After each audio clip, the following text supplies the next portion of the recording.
like to bring up the team from the National Archives.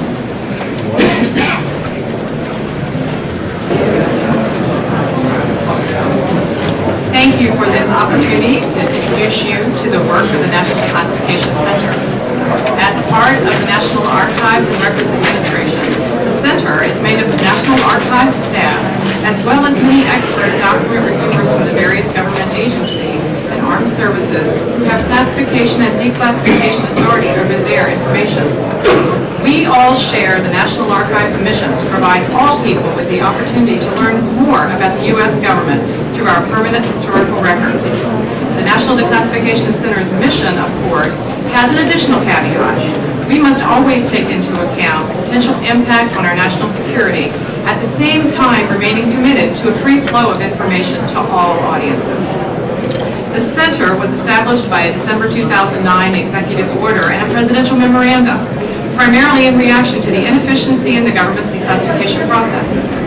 The executive order directed the Center to streamline declassification processes, facilitate quality assurance measures, and implement standardized equity identification training for all reviewers across the federal government.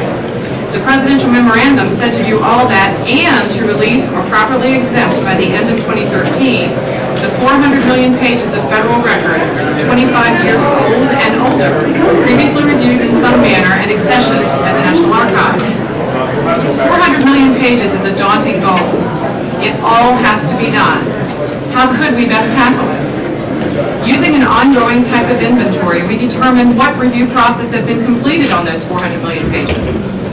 Using an ongoing quality assurance measure, we assess how well those pages were reviewed. And then we decide the true sensitivity level within those pages, including learning how many agencies have to be consulted about the information within a given document or a given collection of documents. It is not the National Declassification Center's role to determine the value historically of any of these records, as that is a very subjective judgment and differs from audience to audience and scholar to scholar. But at the same time, we are involved in this factory type of approach in order to treat all records as equally as we can. We also look for special collections within this backlog that are of higher interest to academicians, researchers, or public interest groups.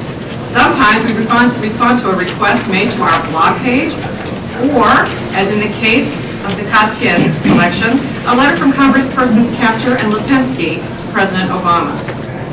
In prioritizing the records associated with the Katyn Forest Massacre, the National Archives was able to support a more thorough and more responsive declassification review, as well as more detailed researcher aid. Unfortunately, resources being what they are, we cannot apply this expanded work to all records or record series. But when we can, it is our pleasure to reach an audience such as yourselves, who we know both appreciates our efforts and values the historical information that we're providing. For the next few minutes, I'm going to turn this over to members of the National Declassification Center. Dr. Amanda Weimer will discuss the process they follow to discover these records, and Mr. Joshua Mason will share some of the content contained therein.